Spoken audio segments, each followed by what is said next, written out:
Hi parents, it's me again, back with this week's WordWork video, which will cover the topics that will be coming up next week in WordWork for Meridian students.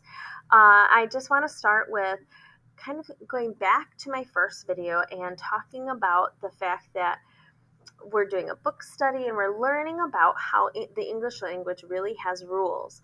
And this coming week, your students will be learning one of the first rules. It's actually not rule number 1 in the book study that we're doing, which is kind of crazy, but it's rule number 11.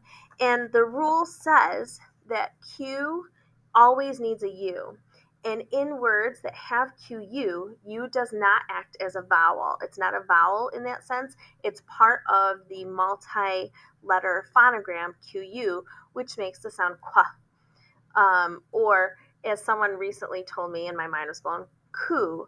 When we say the word quit, we're not saying qua it, we're saying quit, quit.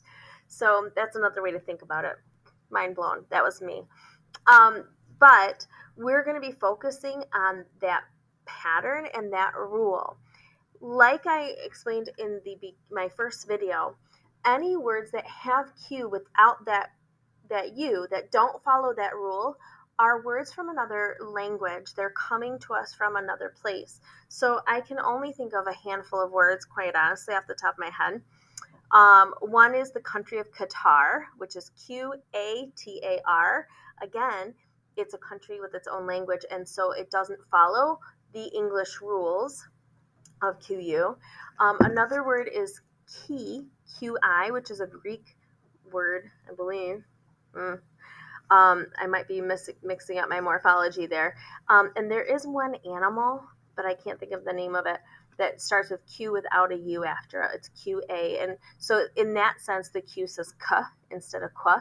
But again, because it's coming from another place, that language does not follow that rule. So whenever you come across a word that doesn't follow the rule, and of course kids love to find the things that don't follow the rules, if that comes up at home, you're going to then say, hey, we can look up where does this word come from.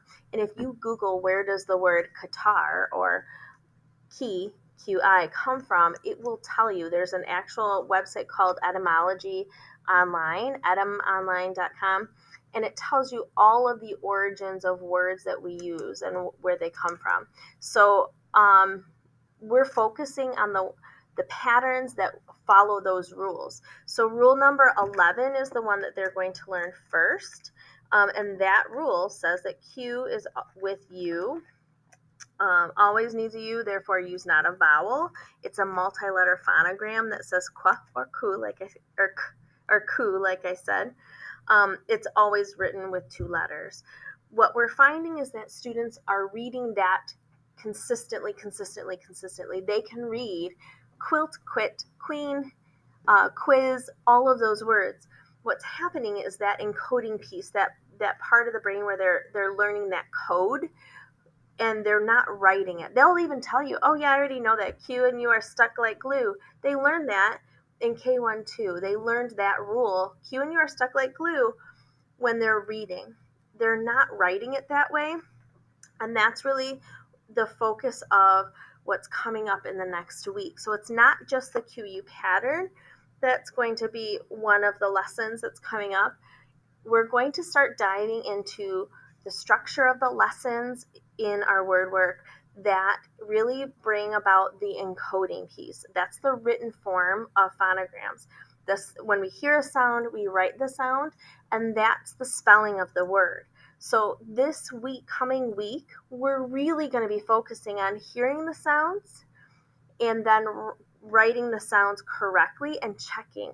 It's called spelling analysis, and the teachers are going to be doing that with your students. There's a whole system of hearing the sounds, hearing the syllables in the word. How many syllables is there? Let's hear the sounds in syllable 1. Let's hear the sounds in syllable 2. Write the whole word. So they're having to break it down in their brain first. Hear all of the sounds before they write it. Then they're going to check it and look for any patterns like QU. They're going to go back and underline. If they're writing CW, this is where they're going to be learning that CW is not a pattern we write ever. I cannot think of one word in our language that starts with CW. Now, feel free to email me if you find one, but I honestly cannot think of one.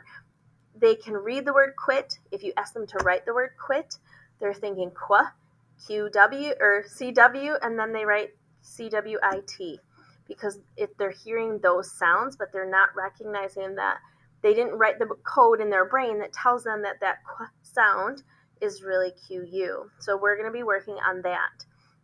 So how can you help at home now that they're starting to learn that process of encoding, of writing these words? If your child is writing something at home, writing a note to a friend, writing a note to you, writing a wish list, as a birthday comes up or as we get to the holiday season and kids are writing wish lists, if they're writing, have them write a note to grandma or somebody that they could send in the mail. Have them say the sounds out loud, have them slow down, have them record some of those words if they're having trouble with them, or if you see them write a word incorrectly, it's time now to start looking at the sounds, those phonogram sounds. If they're writing CW, make them erase it. There's a multi-letter phonogram that says qua. What is it? Mrs. B told me about it, so I know that you know. Start having them be a little bit more accountable for that in their writing at home. And we're going to be doing that here at school as well. So we're really diving into that, the written component of phonics, which is encoding the sounds in writing. That's what we call that. So they're learning about phonemes, they're learning about morphemes this week. They're learning about spelling dictation, how to hear sounds and then write the sound, and analyzing and looking for patterns. So the pattern that they're looking for this time, because of the rule they're learning right now, is QU. So again, if you have them writing at home, that's something you can do to help, is have them double check their writing and look for, do those sounds match what we know about the phonograms and what we know those sounds that those phonograms make. So hopefully this helps.